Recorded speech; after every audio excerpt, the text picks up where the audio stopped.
Hey peoples, before we get to the main video here, just a little bit of a programming note and a favor that I have to ask you. For this video and for another video that's going up around the same time, I am going to try doing no full overview for the game or expansion in question. And this is just a little experiment I want to do. It's based off of feedback that I received in my Q&As, something to sort of help me get through more reviews that I have piling up. I don't know if this is going to happen in every instance. I can't do it for my paid previews because part of the paid preview that I promised to my clients is that I will do an overview for the game. But for at least my normal reviews, if I don't feel that it's necessary, I would like, moving forward, to not have to do the overview. But again, this depends on you. I am most concerned with what you, the audience, thinks. If you love the overview, if you want it to stay, if you don't care, or if you love the idea of it not being there, please let me know. If you take just a few seconds to let me know, I would sorely appreciate it. Thank you so much for watching. Let's get to it. Hey now, Brawlers, it's time for another Board Game Brawl review with Nick Minahan, sponsored by BoardGameBliss.com. Hey peeps, today we're going to take a look at Epidemic Reign of Cthulhu from Z-Man Games. This is, of course, another in their Pandemic line of games. It's a standalone game, and as you can tell, it has a very different theme than the other games of Pandemic. If you're not familiar with Pandemic, I have done a review of it and a couple of the expansions. You can find them on my channel. Maybe if I remember, I'll put a link up in this corner of your screen somewhere. But basically, it's a fully cooperative game. It's known by many as the cooperative game, at least of this modern era, where you and the other players are first responders trying to kill several viruses, 4 or 5 if you have the expansion, that are spreading out around the globe. You move around your little pawns cooperatively, taking actions, removing cubes, trying to stop outbreaks and stopping the world from ending in a violent, probably not pleasant smelling death. Now, Pandemic Reign of Cthulhu uses the same premise, and I'm going to get back to that in a moment, that same part.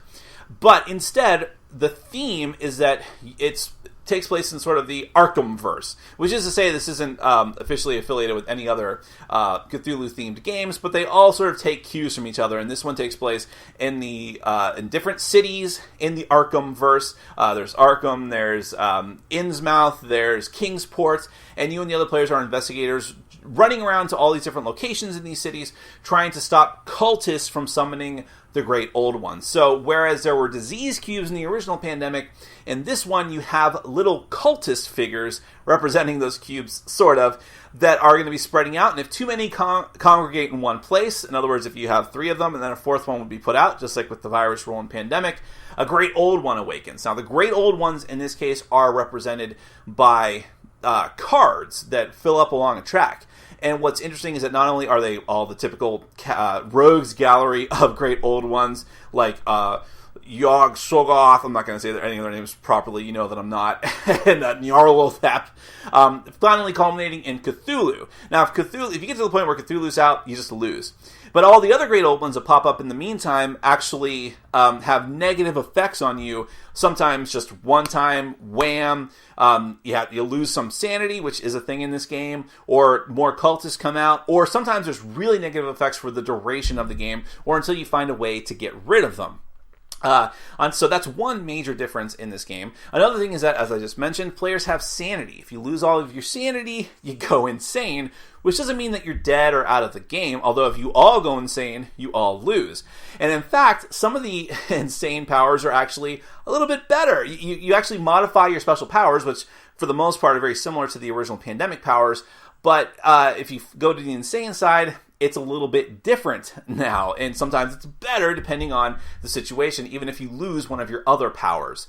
Another thing that's very different, well, the scope of the game is much more condensed down because you're just in this little city area. You have buses that you use to get around, which has a lot to do with the dispatcher type character who's in this version of the game. But there's also gates, and that's ultimately how you're going to win the game. There's lots of ways to lose the game, but you win the game by closing down these gates, which is the same as curing viruses, if we keep making the Pandemic comparison. So you do that by collecting these colored cards, like Pandemic, that correspond to the different colored cities. So you turn in a full set of 5 cards, you're able to seal the gate, which means that you're one step closer to victory. Now, what it also means is that you sort of hold off losing the game from the Shoggoths. There are Shoggoth miniatures in the game. And the Shoggoths, first off, you can lose if you just run out of those.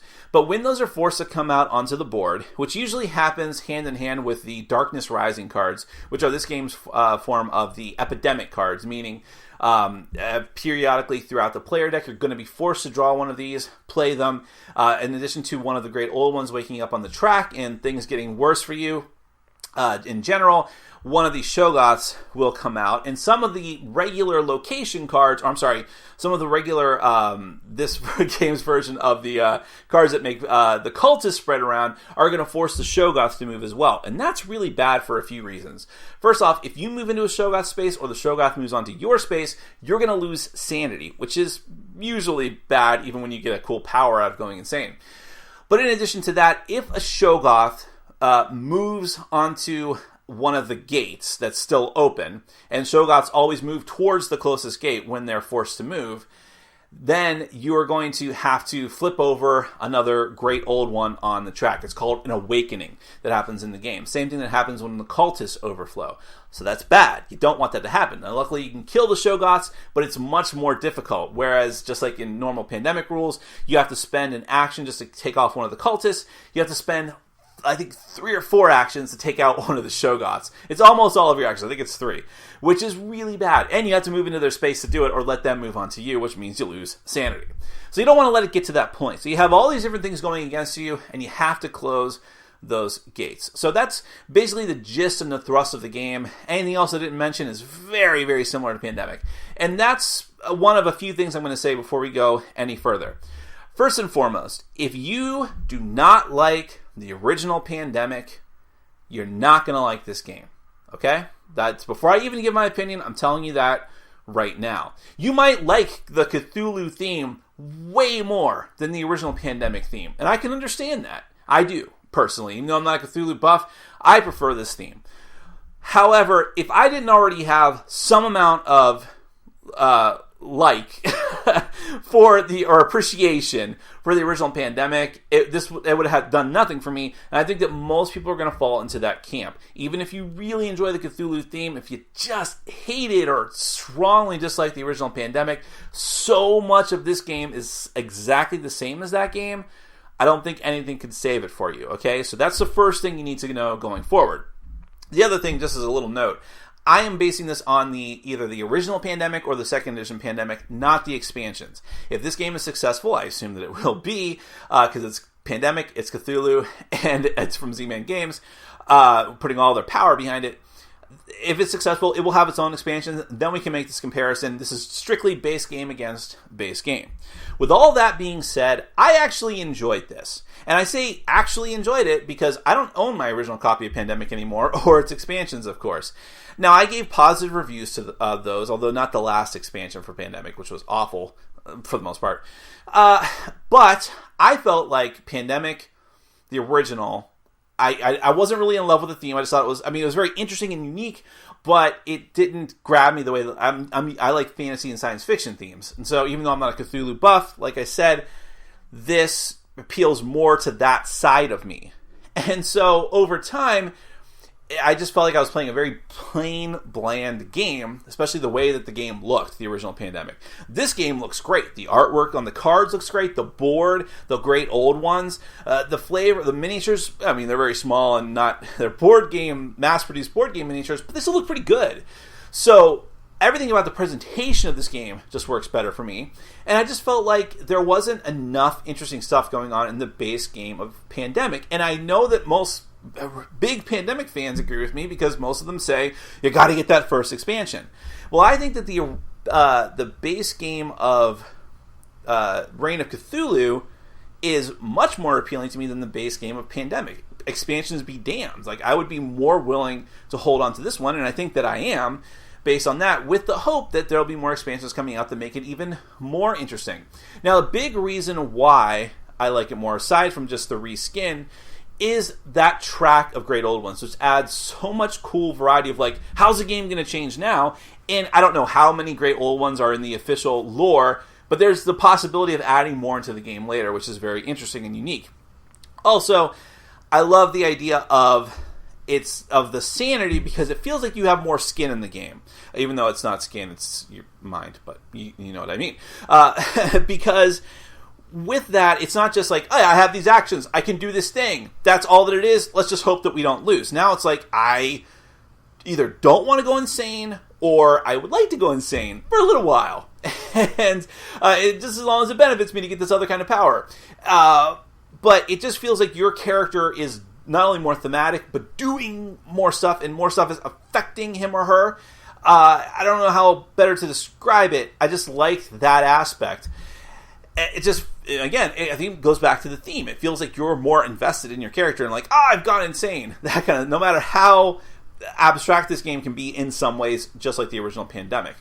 And the idea of the Shoggoths, I love that, because you would think like, it's a big pain in the ass, I gotta move the Shoggoth around. It really isn't. It's really simple, but it adds a whole other layer to the game, and it's a more menacing thing like, oh, cultists, whatever, they don't do anything to us.